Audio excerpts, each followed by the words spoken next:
Welcome to this video for round 9 coverage of the World Championship match.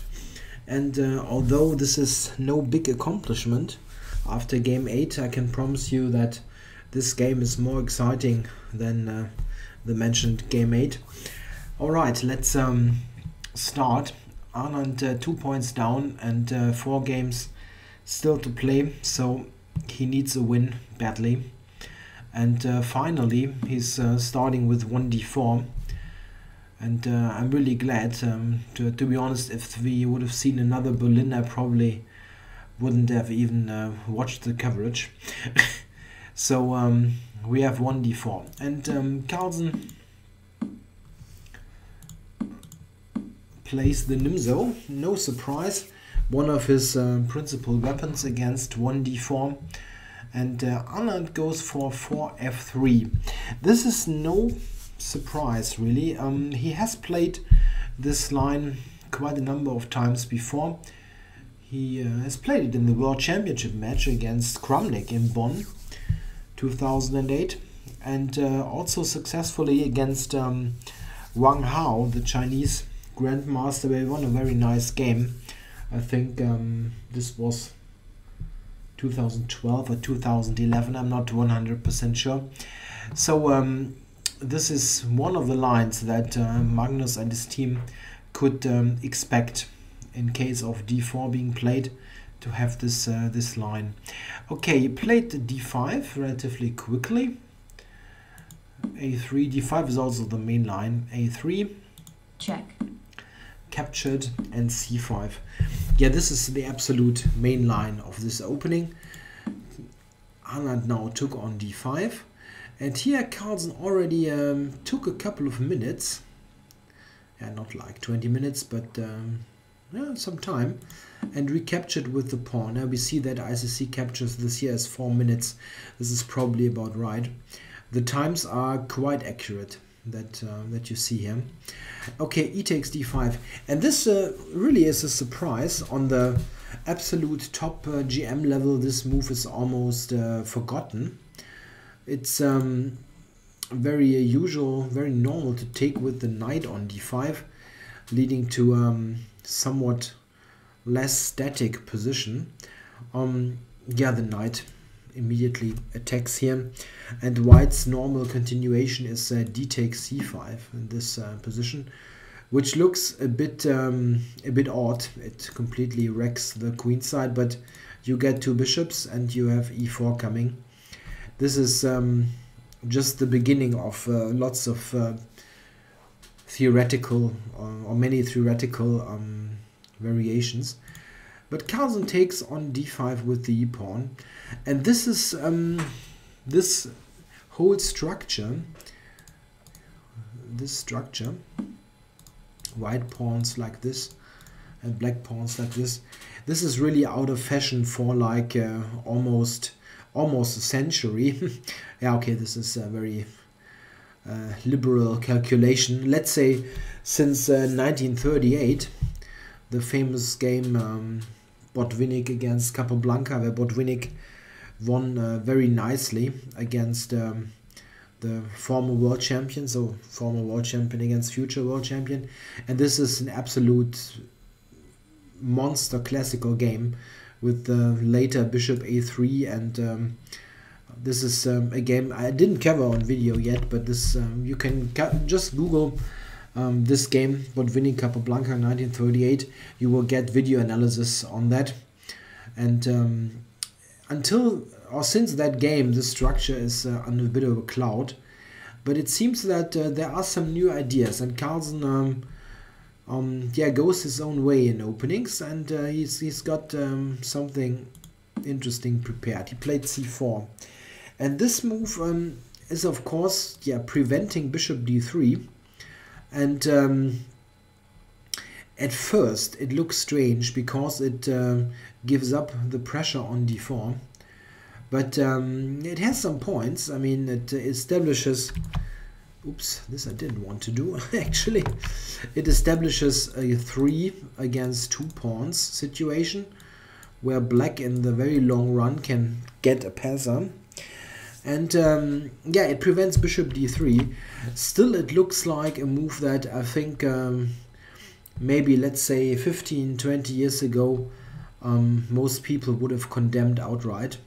And I must admit, if someone would play this, let's say, in a blitz game against me that I'm doing live comments upon, then I would probably say this is a bad move, because it doesn't really, yeah, fit well with my strategical idea about chess, because it seems that e4 at one point will get white something in the center, and it doesn't look right to me. But nowadays you give those kind of positions to a computer and it tells you it's equal, and if you continue to analyze it with the computer, it pretty much quite often stays equal. And this is maybe just the case with this kind of position. It's maybe in traditional sense it looks strange, but in concrete terms it's maybe playable. Yeah, it continued knight e2, knight c6, and now g4, very energetic.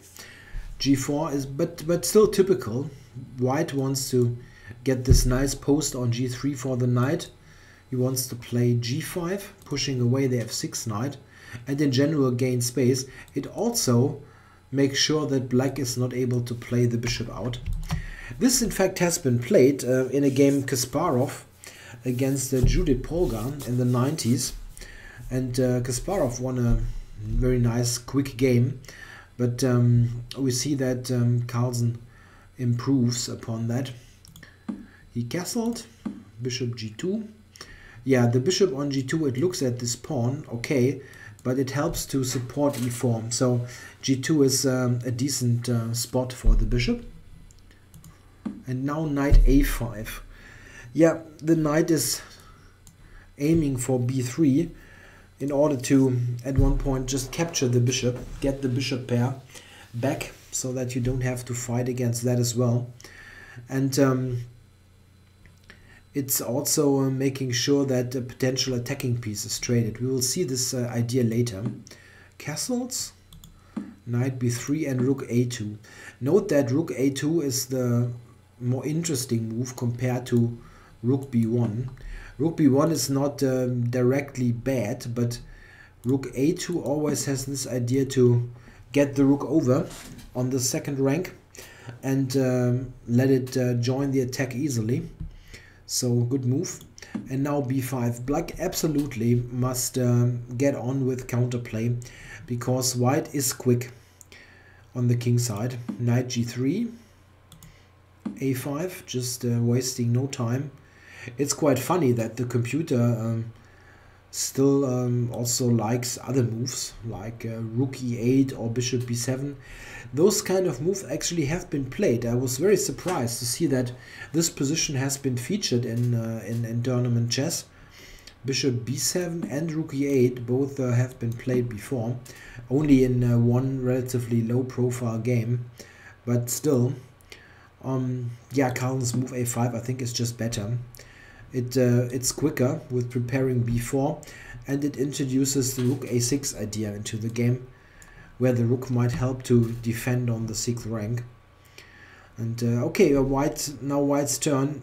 He has two main ideas basically. g5, this is what he played, and there's also e4, which I think is interesting. After the capture, White can play bishop g5, and this is I think quite an interesting idea to get this pin build up. Now black could try to return the pawn like that, and here just let's say bishop b7. It's a really murky position, very hard to evaluate. Note that this knight is still on the board. It never managed to capture the bishop on c1, and it's not so clear what this knight is actually doing. Could be a good piece, could be a bad piece. Yeah, this was an interesting alternative, but g5 played by Anand. He also played this, well, it took some time. Thought he played this more quickly, but it's just also very sensible looking move. Knight back to e8. Yeah, the knight wants to go here and not to d7, blocking the bishop. And also the knight here. White also has this additional possibility. It's not really working at the moment, but in general the knight is not looking good there. So knight e8 is mentioned, and now e4. This was of course the idea. Push g5 first to increase control and then play e4. And here is very interesting moment. Here Carlsen took on c1, which is a very human decision. Yeah, why human? The thing is, the computer really prefers to play knight c7 here, after which white can play bishop e3, and by human logic this should favor white. Yeah, you keep the two bishops, you have a potential additional attacking piece, and it's not so clear what this knight is actually doing now on b3. But still, the computer prefers this position to taking on c1, which is really weird. Okay, I couldn't, I simply don't have the time to put in hours to analyze why the computer gives this evaluation, but it's still tricky. Knight c1 seems very human to me. So queen takes and rook a6. It's all very logical, helping in defense and preparing b4. In order to play b4 you need of course the rook protected. It wasn't protected on a8. Yeah, and Vichy now played e5. This is also logical, pretty much a case of what else. You need this spearhead pawn, control those squares, and then push next the f pawn. So white, oops, no, not there. White has got 4 pawns against 3, and therefore will roll his pawns up, and black has this counterplay. So we have a really sharp battle, you know, and this is exactly the position that Anand needed to get the chance to score his first win and to make a match out of it. Really, he's 2 points down, but if he would win this game, I think the match is again completely open. Still, okay, Carlsen has the lead and so on, but still, this would be a huge turnaround, and I was getting really excited to yeah, to have such a fight. Okay, e5 and knight c7 played. Yeah, this intends to have this possible recapture with the knight on a6. Black also could have considered to play b4. This is actually what I was thinking while watching the game, because I thought, well, let's get ahead as soon as possible with your counterplay. And it seems to be a playable move, at least. White can take and should take, not much else. And now white also should exchange. It doesn't make much sense to keep the rooks on the board, move like that. It's giving black too much play. You can compare this to the game somewhat later and see that black is a couple of tempi up. So again, let's check b4. Something like this is probably what white should play. And now black can initiate counterplay against those two weak pawns, and this can be supported ideally with knight to e6. It's a very complicated position that you can devote lots of time on. I would probably assess this as about equal, but not equal in the sense of game 8 where everything was traded and basically yeah, not much was happening. This is probably a game with mutual chances that could go either way. So very interesting alternative for black here to play. I actually prefer that a bit to the game. The game looked very risky to me, but it seems that it was okay. He played knight c7 as mentioned, therefore basically delaying the b4 breakthrough for one move. We see what happens. f4, logical, you need to push the pawns, and now b4. Now you really need to go ahead. And now we see after the capture, oops, wrong button. After the capture, Anand took on a6 and rook and knight a6. So the knight is actually protecting the important b4 pawn. This move again is not good because of b3. The pawn is very strong. We will see that in the game as well. But compared to the game, we have rooks on the board, okay. But the knight is on c7 already and can help defending. In the game, white has gained some time. We see that after takes, knight takes, and f5, the knight later needed to return anyway. So it was good to take on a6 and displace this knight. This was perfectly alright. Here, in fact, is a very important moment. If you look at the time spent, Anand played this relatively quickly.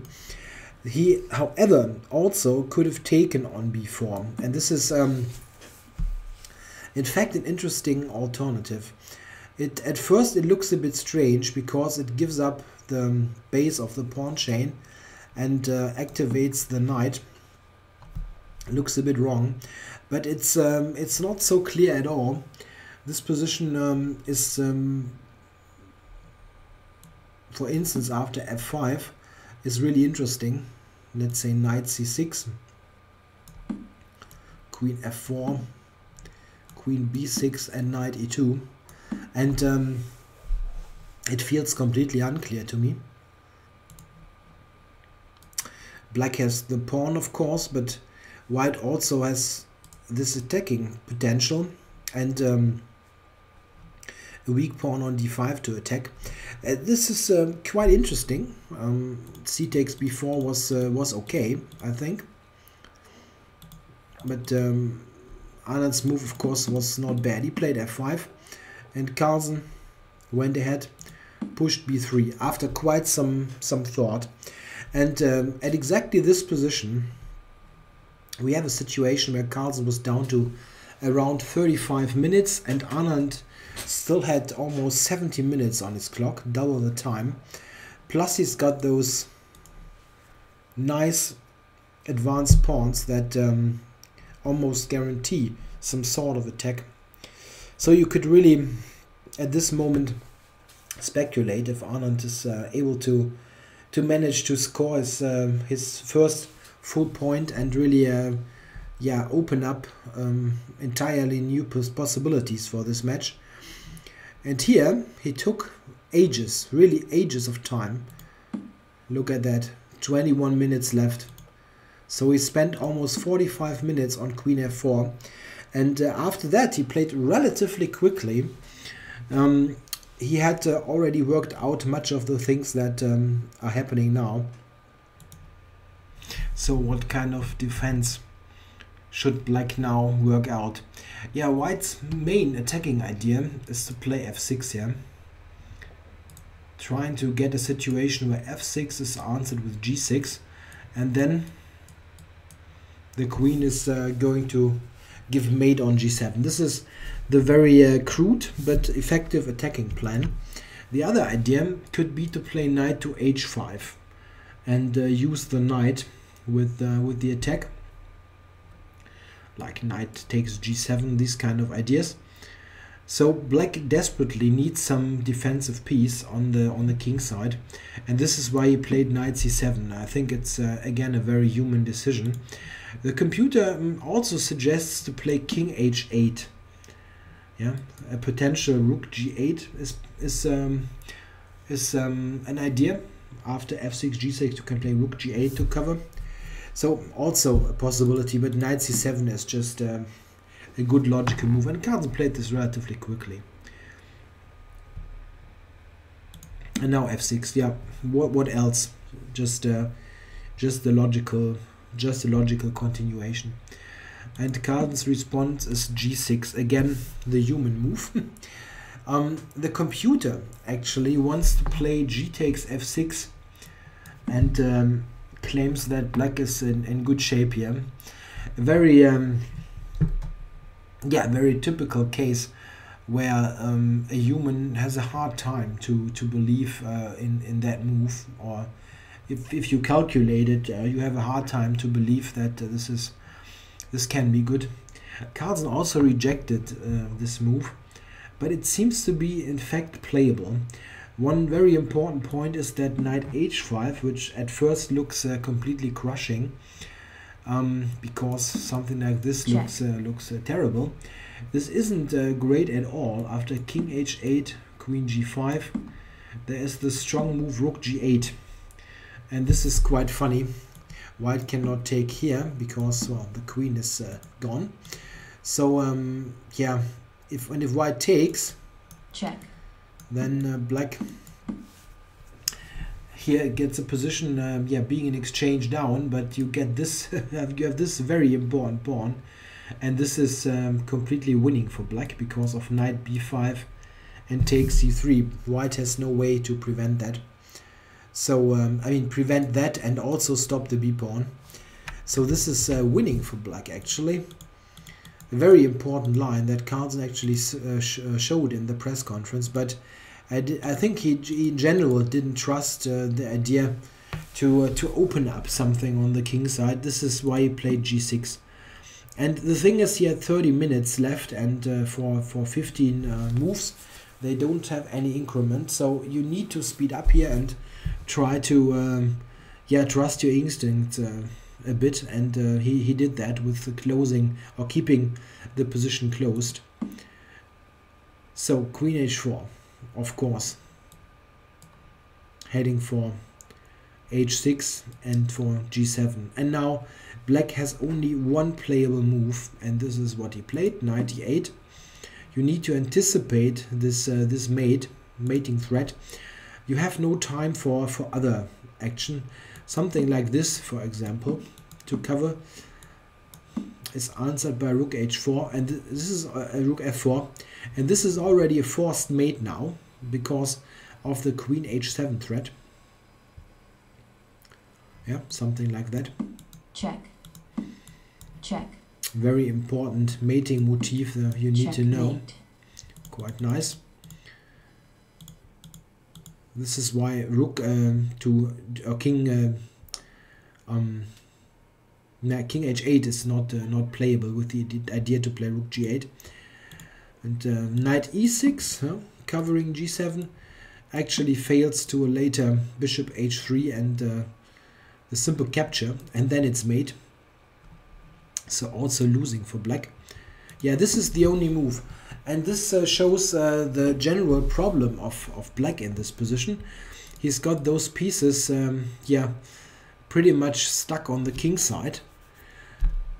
And you only have one source of counterplay. This is the b pawn, but this is a very strong source of counterplay. So it's very very delicate and very complicated sort of balance that is on the board, I think.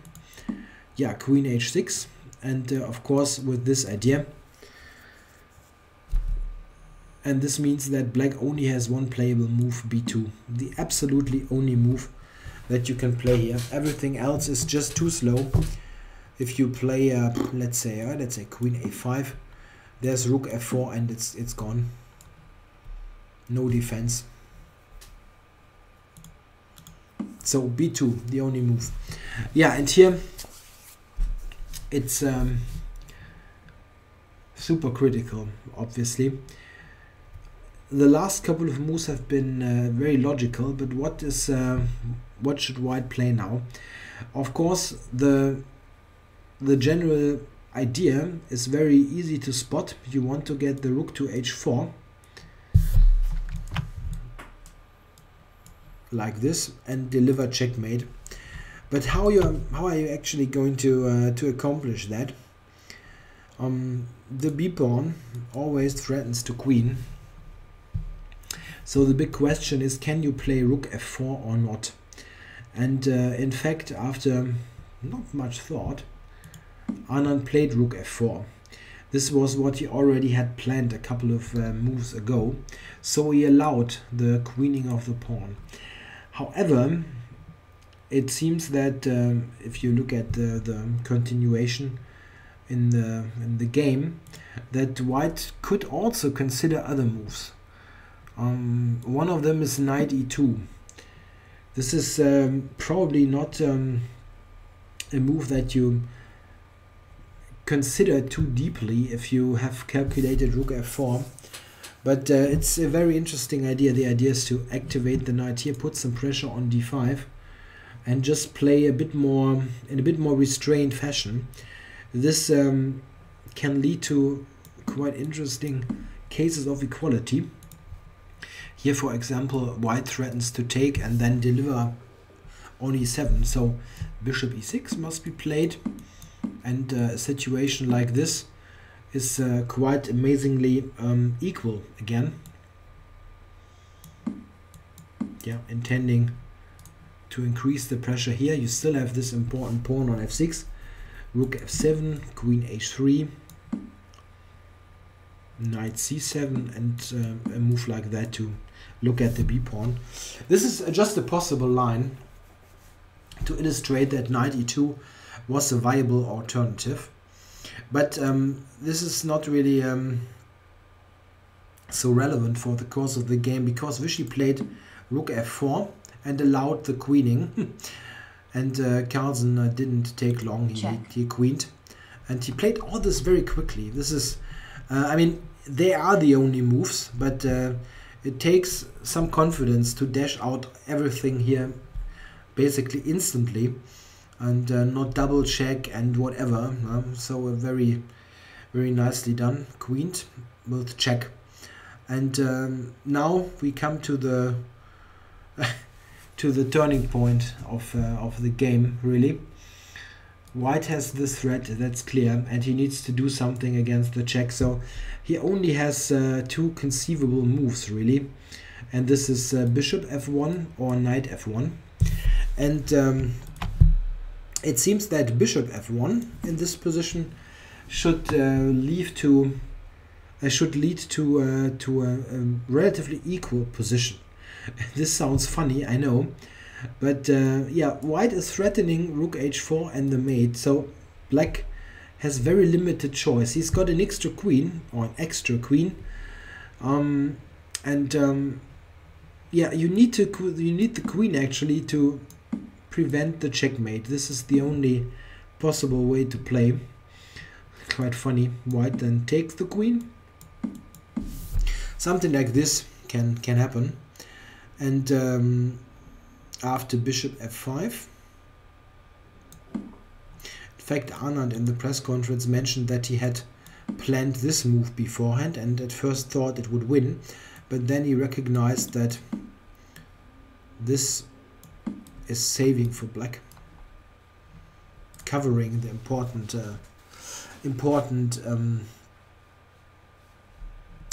pawn.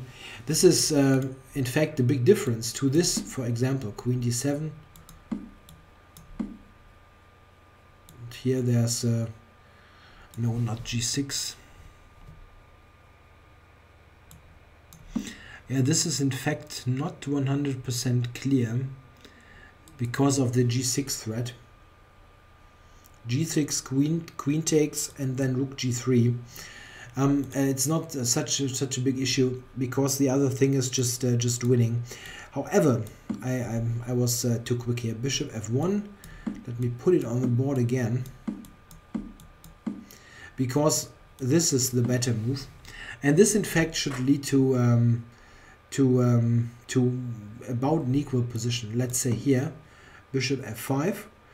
You need to cover here, and now white has an interesting idea. He can play g6, and after that, of course, the mate threat forces black to take with the bishop, and then rook g5. Yeah, this is quite interesting. Black has got three pieces that cannot move. It's a pin. The king also cannot move. So black is in slight trouble of moving. And okay, he can try to just move the queen and hope that nothing bad is happening. The other idea is to just sack the knight. It's probably the easiest move, just to do that. Rook takes, and then let's say queen f3 to get c3. And I think this should be at the end about equal. White's king is really open, so very likely that there is some kind of perpetual check coming up. Yeah, but in the game, Vichy didn't play bishop f1. He played knight f1 in, let's say, 6 seconds. He played this really quickly. And, okay, it threatens rook h4, but Carlsen only took a very short time, about 1 minute, and he was visibly excited. No, not like he was jumping on his chair, but usually he's like I'm just falling. It looks like he's falling asleep or something. Not much expression, and Queen e1 made him really exciting. You can see excited. You can see that, and the reason is this queen is covering the important h4 square, so that after rook h4, Black can simply sack the queen that he just got, and therefore completely stops the attack. So rook h4 is never possible. You also cannot move the knight, and what can you move? Basically nothing. So Anand simply blundered with knight f1. Now Black has an extra queen for no compensation at all, and therefore Anand here resigned. And this means that the match is almost over. Almost over. After 9 games, Carlsen is leading 6-3, and there's only one draw that he needs from the 3 remaining games, and I'm pretty sure we will see a draw tomorrow to make Magnus Carlsen now I need to calculate, the 16th world champion of chess. Yeah, what a turn of events. Yeah, at the end of the game, I was really excited, hoping that Vichy can maybe make just a fight out of it. I'm not really taking sides for any player, but it always is exciting to see a closer battle. But yeah, you simply cannot afford to play a move like knight f1 and give away the game. He simply didn't show up in the best possible shape. I mean, it's always so hard to tell why is some person playing below his abilities and so on. Very difficult to tell. You don't really know the details, what's happening, and you can only speculate about things. And but what I'm absolutely sure of is that Carlsen is playing an excellent match especially in terms of avoiding mistakes. Look at this game again. This is it's not a long game, yeah? It's 28 moves, but he played without any mistake. There's no mistake, absolutely no. You can suggest alternatives, but there's absolutely no clear improvement anywhere. It's just excellent play. And okay, Anand's knight f1 is just a massive blunder that he usually would not do, but he's by now probably completely unsettled by the turn of this match. Though I must say that he looked really confident during the game. You can nowadays with the webcam and so on, you see how the players look like. He looked really confident actually. And what I also think it's hard to tell, but after the game, after Vichy resigned and congratulated Magnus on the victory, they did some brief analysis on the board, and Vichy was far more, I think, yeah, relaxed is the wrong word, but he was really upset after game 6 in the press conference and so on. But today I almost had the feeling that it felt like some weight was put off his shoulders. I don't know. He didn't seem very angry to me or anything. Probably just yeah, accepting what is basically unavoidable at the end. And yeah, it's always funny to look at quotes that people make about the world champions of chess and the world championship. And one funny thing that I once read is, I'm not quite sure who some of the world champions some world champions said that. I'm not sure if it was Tal or Spassky, one of those older world champions. They said that being the chess world champion is nice, but being the former chess world champion is far nicer, because you're always welcome. People like to have you around. You're not really a threat to anyone's ambitions anymore, but you're just the elder statesman, and are appreciated for your experience, what you've done, and so on. And you don't really need the stress and hardship of any competition anymore. And yeah, maybe being an ex-world champion can even be good for Vishy's chess. You never know. Maybe he's still continuing to play and try to do something. You never know. For Kramnik, for example, it was for his chess, it was excellent to see him lose the title in 2008. He's after that 2009, 10, and the following years, he really again sharpened up his play, and I think really improved even. And nowadays he's still a massive contender for the title. And okay, we're getting a bit ahead of ourselves, because theoretically speaking, Carlsen has not yet won the match, and I think he's really aware of that. He needs to make this one draw. And I'm not saying that he will get into trouble doing that, but it's still something you need to do. If he plays there tomorrow and no blunders a pawn in a couple of moves, then Anand will win the game, and then it's still continuing. So okay, let's see if the 22nd of November tomorrow will we see a new world champion, or we'll need to wait a couple of days.